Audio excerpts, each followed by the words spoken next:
கேட்டா தமிழ்நாடு அப்படி இருக்கு இப்படி இருக்கு, கேட்டா வடக்கு தெற்கு மயிர், வடக்கு தெற்கு எத்தனை நாளைக்கு அந்த இளவுல சாவறது, எத்தனை நாளைக்கு சாவறது? 60 வருஷமா வடக்கு தெற்கு. நாளை காலையில் இன்னும் ஆரம்பம் பண்ண வரும் திமுக. டாக்ஸ் கொடுக்கல, மயிர் கொடுக்கல, மட்டை கொடுக்கல. அது உட்காந்து காலங்காத்தால பிரஸ் மீட்ல வேலை இல்லாம நானும் பேசிட்டு இருப்பேன். இவ்வளவு கொடுத்தோம், இவ்வளவு டாக்ஸ் அளந்து கொடுத்தோம், இவ்வளவு அள்ளி கொடுத்தோம். மக்கள் பிரச்சனை யாராச்சும் பேசுறோமா ஐயா? தமிழ்நாடு அரசியல மக்கள் பிரச்சனை பேசுறோமா? காரி துப்புரமா இருக்கு அரசியல், காரி துப்புரமா இருக்கு. வடக்கு தெற்கு மயிர்னு இன்னும் எத்தனை நாளைக்கு பேச போறோம்? மக்கள் பிரச்சனைகள் நிறைய இருக்கு. மக்கள் பிரச்சனை பத்தி பேசாம வெறும் வடக்கு தெற்குன்னு பேசிக்கிட்டு இருக்கோம். காரி துப்புற மாதிரி தான் தமிழகத்துடைய அரசியல் களமே இருக்குன்னு அண்ணாமலை பேசியிருக்காரு. அண்ணாமலையை சப்போர்ட் பண்றதுக்கு 1000 காரணங்கள் இருக்கு. ஆனா முக்கியமான காரணம்னா இதுதான், இவருடைய இந்த ஒரு ஸ்பீச் தான். ஏன்னா இது வரைக்கும் யாருமே வடக்கு தெற்கு அரசியலுக்கு எதிராக பேசினதே இல்லை. ஃபார் த ஃபர்ஸ்ட் டைம் தமிழகத்தில் இருக்கக்கூடிய அரசியல்வாதிகளில் அண்ணாமலை தான் முதல் முறையாக இந்த வடக்கு தெற்கு அரசியலுக்கு எதிராக இவ்வளோ கடுமையாக பேசினவர். வடக்கு தெற்கு அரசியலை பேசுகிறவங்கள தோலுரிச்சி தொங்க விட்டது அண்ணாமலை தான். முதல்ல அந்த காரியத்தை செஞ்சது அண்ணாமலை தான். இங்கே இருக்கக்கூடிய திராவிட அரசியல்வாதிகள் வடக்கு தெற்குன்னு அரசியல் பேசுவாங்க இல்லையா, அது அப்பட்டமான அயோக்கியத்தனமான பிரிவினைவாத அரசியல். இவங்க இங்கே வடக்கு தெற்குன்னு பேசுகிறாங்க இல்லையா, இது ஜஸ்ட் இங்கே இருக்கக்கூடிய மக்களையோ இங்க நடக்கூடிய குற்றங்களையோ மட்டும் கிடையாது. இவங்க அரசியல் கட்சிகளை, அது வடநாட்டு கட்சி, வடநாட்டு கடவுள், வடக்குன்னு சொல்லி எல்லாத்தையுமே இவங்க பிரிச்சு பிரிவினைவாத கருத்துக்களை மட்டும் தான் தொடர்ந்து பேசிட்டு வந்துட்டு இருக்காங்க. இங்க இருக்கக்கூடிய இஷ்யூக்களை மட்டும் இவங்க பேசுறது கிடையாது மக்களே. வடக்கு தெற்குன்னு இவங்க பேசுறது ஒட்டுமொத்தமா பிரிவினைவாத அரசியல் தான். தேசிய கட்சிகளுக்கு எதிராக அரசியல் பண்ணுவதற்கு இங்க இருக்கக்கூடிய மாநில அரசியல் கட்சிகள் கையில் எடுத்த அயோக்கியத்தனமான ஒரு அரசியல் பாதை தான் இந்த வடக்கு தெற்கு அப்படின்ற அரசியல் பாதை. இப்படிப்பட்ட கேவலமான அரசியலுக்கு எதிராக இங்க இருக்கக்கூடிய பாஜகவோ காங்கிரஸோ, நான் ஏன் பாஜக காங்கிரஸ்னு 2 கட்சியுமே சொல்றேன்னா, இவங்க 2 பேரும் தான் தேசிய கட்சிகள். அவங்களுக்கு எதிராகத்தான் இங்க இருக்கக்கூடிய திராவிட கட்சிகள், திமுக அதிமுக மாதிரியான திராவிட கட்சிகள் இந்த 2 தேசிய கட்சிகளுக்கு எதிராகத்தான் அரசியலே பண்றாங்க. அதனாலதான் பாஜக காங்கிரஸ்னு சொல்றேன். இதுவரைக்கும் பாஜகவோ காங்கிரஸோ அதுல இருக்கக்கூடிய தலைவர்களோ இந்த வடக்கு தெற்கு அப்படின்ற அப்பட்டமான அயோக்கியத்தனமான பிரிவினைவாத அரசியலுக்கு எதிராக கவுண்டர் கொடுத்ததே இல்லை. அண்ணாமலை மட்டும்தான் அப்படிப்பட்ட கேவலமான அரசியலுக்கு பதிலடியை கொடுத்திருந்தாரு. ரொம்ப அழகா இது மாதிரி பேசக்கூடிய அரசியல்வாதிகளுடைய முகத்திரையை கிழிச்சு தொங்க விட்டுருந்தாரு. நீங்க நல்லா கவனிச்சு பாருங்களேன். அண்ணாமலை மாநில தலைவராக இருக்கும் பொழுது இத மாதிரியான பிரிவினைவாத அரசியலை, வடக்கு தெற்கு அப்படின்ற மாதிரியான அரசியலை திமுக கையில் எடுத்திருக்கவே மாட்டாங்க. அது மாதிரியான இஷ்யூஸ் வந்திருக்காது. ஆனா அண்ணாமலை எப்போ மாநில தலைவர் பதவியிலிருந்து மாற்றப்பட்டாரோ அதுக்கப்புறமாகவே தொடர்ந்து நிறைய கட்சிகள், சின்ன கட்சிகள், லெட்டர் பேட் கட்சிகள் கூட பாத்தீங்கன்னா வடக்கு தெற்குன்னு பேச ஆரம்பிச்சாங்க. இப்ப தமிழகத்துல நடந்த ஒரு கொடூரமான ரொம்ப மோசமான ஒரு சம்பவத்தை பார்த்துட்டு நாம மறுபடியும் இந்த வடக்கு தெற்கு அரசியலுக்கு வரலாம். இங்க ஒரு நியூஸ் கார்டு போடுறேன், தயவு செய்து பாருங்க. ஒரே நாளில் மணிமங்கலம் 10 வயது சிறுமிக்கு பாலியல் தொல்லை, பீகாரை சேர்ந்தவர் கைது. கும்மிடிப்பூண்டி பாலியல் வன்கொடுமை செய்து புதரில் வீசப்பட்ட 3 வயது குழந்தை மரணம், பீகாரை சேர்ந்த இளைஞர் கைது. பூவிருந்தவல்லி 7 வயது சிறுமியை பாலியல் வன்கொடுமை செய்ததாக புகார், அதே பகுதியை சேர்ந்த சரவணன் என்பவர் கைது. ஆண்டிப்பட்டி விளையாடு கொண்டிருந்த 10 வயது சிறுமிக்கு பாலியல் ரீதியாக தொல்லை, 45 வயதான நபர் கைது. ஒரே நாள்ல தமிழகத்தில் நடந்த இது என்ன மாதிரியான, எப்படி சொல்றதுனே தெரியல, அவ்வளோ கேவலமான கொடூரமான விஷயங்கள். இது எல்லாமே ஒரே நாள்ல நடந்திருக்கு. கும்மிடிப்பூண்டியில 3 வயது குழந்தைக்கு பாலியல் வன்கொடுமை கொடுத்துருக்காங்க. அந்த குழந்தை பாவம் சிகிச்சை பலன் இல்லாம இறந்தே போயிருக்கு. அந்த விவகாரம் இப்போ தமிழகம் மட்டும் இல்ல, இந்தியா முழுக்க பெரிய அளவில் பேசும் பொருளாக மாறி இருக்கு. நேஷனல் மீடியா கூட அந்த ஒரு விஷயத்தை எடுத்து போட்டு பேசிட்டு வந்துட்டு இருக்காங்க. உண்மையாலே அது ரொம்ப மோசமான ஒரு நிகழ்வு தான். இப்படிப்பட்ட கேவலமான செயலை செய்த அந்த கொடூர ஜன்மத்துக்கு உச்சபட்ச தண்டனை எது இருக்கோ அது கொடுக்கணும். அதுக்குள்ள மாற்று கருத்தே கிடையாது. இந்த கொடூரமான சம்பவத்தை பற்றி நம்முடைய அண்ணாமலை அவர்கள் ஒரு ட்வீட் ஒன்று போட்டிருந்தாரு. அந்த ட்வீட்டையும் நம்ம கண்டிப்பா பார்த்தே ஆகணும். தயவு செய்து இந்த ஒரு ட்வீட்டை முழுசா நீங்க எல்லாருமே பாருங்க. இந்த ட்வீட்ல அண்ணாமலை என்ன சொல்ல வராரு அப்படின்றத முழுசா உள்வாங்கினாதான் அடுத்தடுத்து நான் சொல்ல போற விஷயங்கள் எல்லாமே உங்களுக்கு புரியும். பாருங்க. திருவள்ளூர் மாவட்டம் கும்மிடிப்பூண்டி அருகே 3 வயது பெண் குழந்தை பாலியல் தாக்குதலுக்குள்ளாகி சிகிச்சை பலனின்றி உயிரிழந்த செய்தி மிகுந்த அதிர்ச்சியும் வருத்தம் அளிக்கிறது. இந்த குற்றத்தில் தொடர்புடைய வடமாநிலத்தை சேர்ந்த ஒரு நபர் கைது செய்யப்பட்டிருக்கிறார். அதே போல காஞ்சிபுரம் மாவட்டம் ஆதனூரில் 10 வயது பெண் குழந்தைக்கு பாலியல் தொல்லை கொடுத்த வடமாநில நபர் கைது செய்யப்பட்டிருக்கிறார். கடந்த சில மாதங்களாகவே தமிழகத்தின் பல்வேறு பகுதிகளில் நடைபெறும் குற்றங்களில் வட வட மாநிலங்களை சேர்ந்தவர்கள் தொடர்பு இருப்பது அதிகரித்துள்ளது. இந்த ஜூன் மாதத்திலேயே சென்னையில் மூதாட்டியிடம் சங்கிலி பறிக்க முயன்ற ஒரு வடமாநில இளைஞர் ஒருவர் கைது செய்யப்பட்டார். கடந்த மாதம் தாம்பரம் அருகே இளம் பெண்ணிடம் பாலியல் தொல்லை செய்த வழக்கு, திருவள்ளூர் அருகே வீட்டில் தனியாக இருந்த பெண்ணிடம் அத்துமீறிய வழக்கு, சென்னை வேளச்சேரி பேருந்து நிலையம் அருகே 61 வயது பெண் கூட்டு பாலியல் வன்கொடுமை செய்யப்பட்ட வழக்கு, சென்னை வேளச்சேரியில் மனநலம் பாதிக்கப்பட்ட பெண்ணுக்கு பாலியல் தொல்லை கொடுத்த வழக்கில் 15 வயது சிறுவன் உட்பட 3 வட மாநில தொழிலாளர்கள் கைது. சென்னை மதுரவாயல் பகுதியில் அதிகாலையில் வீட்டிற்கு வெளியே கோலம் போட்டுக் கொண்டிருந்த பெண்ணிடம் பாலியல் சீண்டல் செய்த வழக்கு என தொடர்ந்து பல குற்றங்களில் வட மாநில இளைஞர்கள் கைது செய்யப்படுவது பல கேள்விகளை எழுப்பியுள்ளது. வட மாநில இளைஞர்கள் கைது செய்யப்படுவது பல கேள்விகளை எழுப்பியுள்ளது. குற்றங்களில் ஈடுபடுபவர்களை காவல்துறை உடனடியாக கண்டுபிடித்து கைது செய்வது பாராட்டத்தக்கது. ஆனால் குற்றங்கள் நடைபெறாமல் தடுப்பதற்கான என்ன நடவடிக்கைகளை மேற்கொள்ளப் போகிறது தமிழக அரசு? பணி நிமித்தமாக பல மாநிலங்களை சேர்ந்தவர்கள் தமிழகத்துக்கு வருவதும், தமிழகத்தை சேர்ந்தவர்கள் பல இடங்களுக்கு செல்வதும் இயற்கை. ஆனால் பிற மாநிலங்களிலிருந்து தமிழகத்துக்கு வருபவர்கள் குறித்த சரியான விவரங்கள் அவர்களை பணியமர்த்தும் ஒப்பந்ததாரர்களிடமோ அல்லது நிறுவன உரிமையாளர்களிடமோ இருக்கிறதா? இந்த விவரங்கள் தமிழக அரசிடம் வழங்கப்படுகிறதா? இதனை முறைப்படுத்த வேண்டாமா? தமிழக அரசு உடனடியாக இது குறித்து நடவடிக்கை எடுக்க வேண்டும்.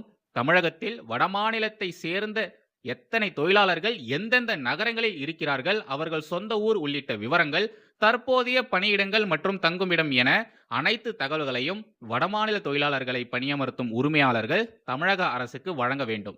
இதனை தமிழக அரசும் முறையாக கண்காணிக்க வேண்டும் என்று வலியுறுத்துகிறேன். சத்தியமா இந்த ஒரு ட்வீட்டை அண்ணாமலை தான் போட்டிருக்காரு. நீங்க நினைக்கிற மாதிரி பாரிசாலன்லாம் போடல. ஓகேங்களா? இந்த ட்வீட்டை படிக்கும்போது பாரிசாலன் போட்ட ட்வீட் மாதிரி தான் இருக்கும். பட் பாரிசாலன் இந்த ட்வீட்டை போடல, அண்ணாமலை அவர் தான் இந்த ட்வீட்டை போட்டிருக்காரு. கடைசி 2-3 பேராகிராஃப் பார்த்தீங்கன்னா அப்படியே பாரிசாலன் பேசுகிற மாதிரியே தான் எனக்கு இருந்தது.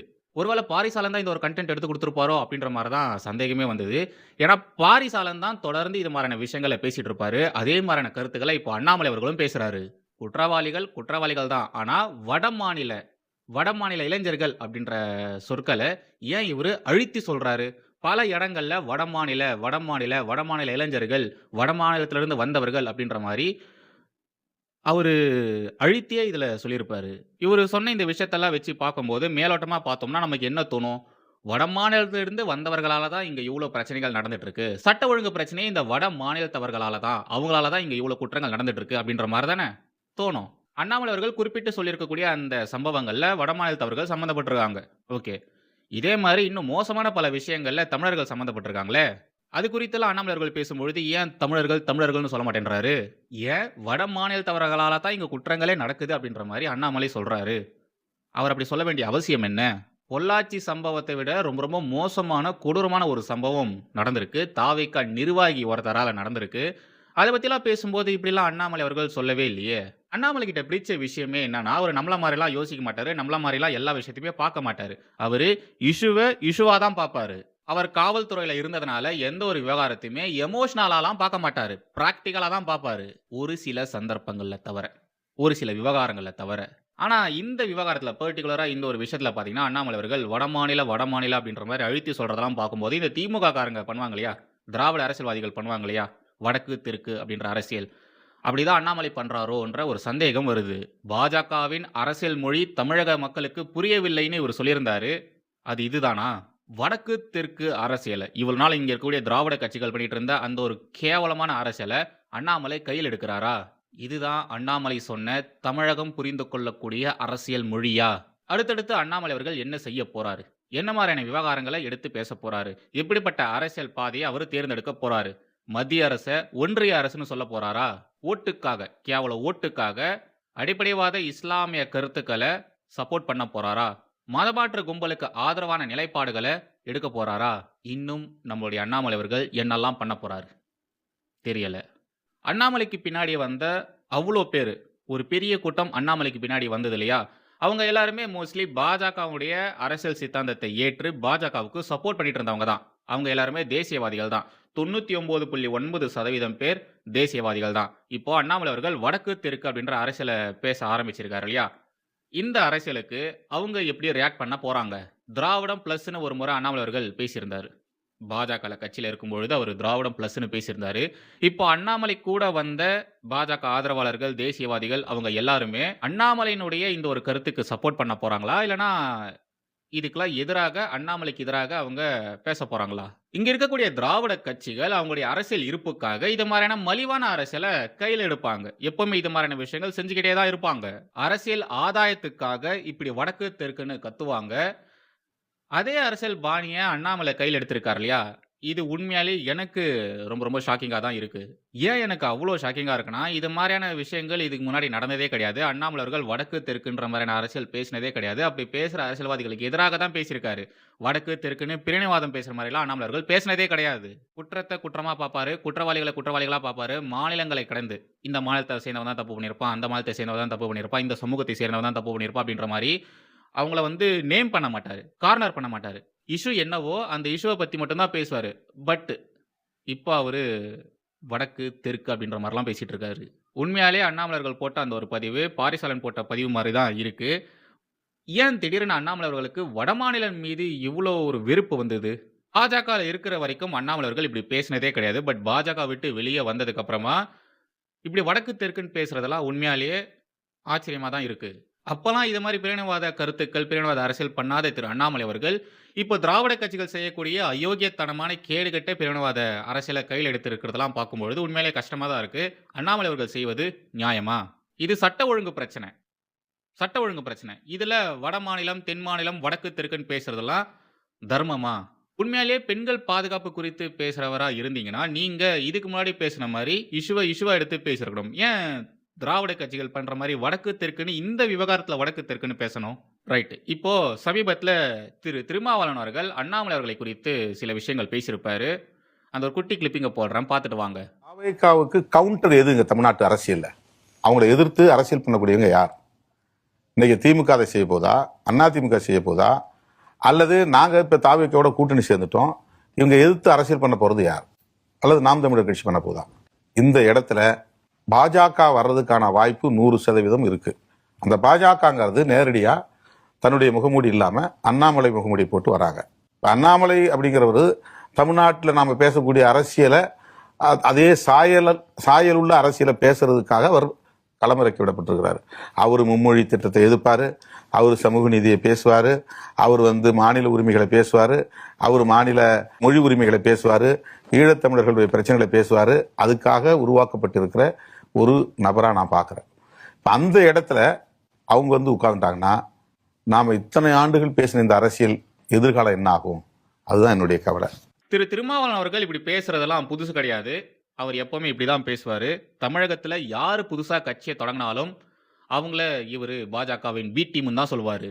தாவேகாவும் நாம் தமிழர் கட்சியும் தம்பி விஜயும் தம்பி சீமானும் ஆர்எஸ்எஸ் பாஜக பெற்றெடுத்த பிள்ளைகள் அப்படின்ற மாதிரிலாம் பேசியிருக்காரு. ஏன் கமலஹாசன் அரசியலுக்கு வரும்பொழுதும் கூட இவரு இப்படிதான் பேசினார். பாஜகவின் பி டீம், ஆர்எஸ்எஸ் ஈண்டெடுத்த பிள்ளை அப்படின்ற மாதிரிலாம் தான் கமலஹாசனையும் இவர் சொன்னாரு. இப்போ அண்ணாமலையையும் இவர் இப்படிதான் சொல்றாரு. அண்ணாமலையின் முகமுடியை போட்டுக்கிட்டு பாஜக வருது அப்படின்ற மாதிரிலாம் சொல்லிட்டு இருக்காரு. அண்ணாமலை அவர்களின் விவகாரத்துல திரு திருமாவளவன் அவர்கள் சொல்லக்கூடிய விஷயங்கள் உண்மையா இருக்கலாம், இல்லனா அது அவதூறாக கூட இருக்கலாம். ஆனா எனக்கு ஒரு சந்தேகம் ஆரம்பத்துல இருந்தே இருக்கு. அண்ணாமலை பாஜக விட்டு விலகப் போகிறார் அப்படின்ற மாதிரியான விஷயங்கள் பயங்கர பரபரப்பா போயிட்டு இருந்தது இல்லையா? அந்த நேரத்துல நான் ஒரு வீடியோ ஒன்று போட்டிருப்பேன். எடியூரப்பா வழியில் அண்ணாமலை பாஜக விட்டு அவர் வெளியே போக போறாரா அப்படின்ற மாதிரிலாம் சொல்லி ஒரு வீடியோ ஒன்று போட்டிருப்பேன். அதுல எடியூரப்பா அவர்கள் செய்த காரியத்தையும் இப்ப அண்ணாமலை அவர்களுடைய அரசியல் வாழ்க்கையில நடக்கக்கூடிய விஷயங்களையும் கம்பேர் பண்ணி சில விஷயங்கள் சொல்லியிருப்பேன். இது பாஜகவுடைய மாஸ்டர் பிளானா இருக்கிறதுக்கு வாய்ப்பு இருக்கு. அண்ணாமலையை இப்ப வெளியே அனுப்பிட்டு அவரை நல்லா அரசியல் பண்ண விட்டு இறங்கி அடிச்சு ஆட விட்டு அதுக்கப்புறமா அண்ணாமலை அவருடைய கட்சியையோ இயக்கத்தையோ மறுபடியும் பாஜக கூட இணைச்சிருவாரு அப்படின்ற மாதிரி நான் அதுல சொல்லியிருப்பேன். எனக்கு என்னவோ நடக்கிற இந்த விஷயத்தெல்லாம் பார்க்கும்போது பாஜகவுடைய மாஸ்டர் பிளான் மாதிரி தான் தெரியுது. இது பாஜக போட்ட ஒரு மாஸ்டர் பிளான், இது செம்மையான ஒரு ஸ்கெட்ச் அப்படின்ற மாதிரி தான் தெரியுதுன்னு சொல்லியிருப்பேன். இப்பவும் நான் அதை தான் சொல்றேன். இது பாஜகவின் பக்கா ஸ்கெட்ச் அப்படின்ற மாதிரி தான் எனக்கு இப்போ வரைக்கும் சந்தேகமாகவும் இருக்கு. பாஜகவுக்கு எதிராக அண்ணாமலை அவர்கள் கண்டிப்பா பேசுவார். மத்திய அரசுக்கு எதிராக அண்ணாமலை அவர்கள் கண்டிப்பா பேசுவாரு.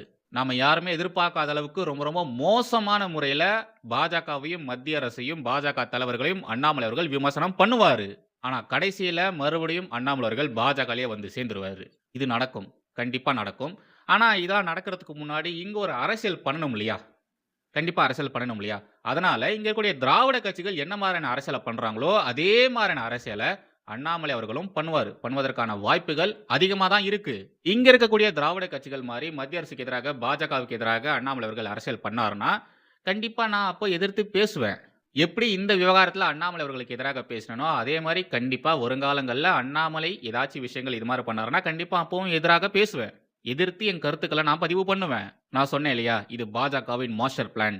அமித்ஷாவும் மோடியும் தான் இதே மாதிரி அண்ணாமலை அவர்களை அனுப்பியிருக்காங்க அப்படின்ற மாதிரிலாம் சொல்லிட்டு இருந்தோம் இல்லையா. இது எல்லாமே கான்ஸ்பிரசி தியரி தான். இது உண்மையாலே நடந்ததா அப்படின்னா அதெல்லாம் நமக்கு தெரியாது. இப்ப நடக்கக்கூடிய விஷயங்கள் இதுக்கு முன்னாடி பாஜகல பல மாநிலங்கள்ல நடந்த விஷயங்கள் அது எல்லாத்தையுமே லிங்க் பண்ணி ஒருவேளை இது பாஜகவின் திட்டமா இருக்குமோ அப்படின்ற மாதிரி ஒருவேளை ஓகேங்களா, இது பாஜகவின் திட்டமா இருக்குமோன்னு சொல்லிட்டு தான் நாம இப்படி பேசிட்டு இருக்கோம். இது உண்மையா இருக்கிறதுக்கு வாய்ப்பும் இருக்கு, உண்மை இல்லாம போகிறதுக்கும் வாய்ப்பு இருக்கு. ஒருவேளை இது உண்மையா இல்லைன்னா திரு அண்ணாமலை அவர்கள் உண்மையாலேயே பாஜகவுக்கு எதிராக இங்களுடைய திராவிட அரசியல் கட்சிகள் மாதிரி அவர் அரசியல் பண்ணியிருந்தாருன்னா எதுக்கெல்லாம் எதிர்ப்பு தெரிவிக்கணுமோ அதுக்கெல்லாம் கண்டிப்பா எதிர்ப்புகள் தெரிவிப்பேன். எதுக்கெல்லாம் சப்போர்ட் பண்ணணுமோ அதுக்கெல்லாம் கண்டிப்பா நான் சப்போர்ட் பண்ணுவேன். அண்ணாமலை அவர்கள் பாஜகவின் திட்டப்படி தான் இப்படிலாம் செயல்படுறாரு அப்படின்ற மாதிரியான டாக்ஸ் எல்லாம் போயிட்டு இருக்கு இல்லையா, அது உண்மையா பொய்யான்றதெல்லாம் நமக்கு தெரியாது.